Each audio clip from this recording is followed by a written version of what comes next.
السلام عليكم، مرحبا بكم خاوتي. حصة جديدة، طبق جديد، بلاد جديدة. في حصتكم طبخة من كل بلاد. اليوم المطبخ المغربي راهو حاضر معنا. المطبخ المغربي مشهور جوارينا.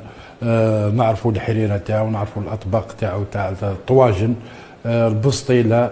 يعني المطبخ المغربي مشهور، وكان ينافس ومازال ينافس.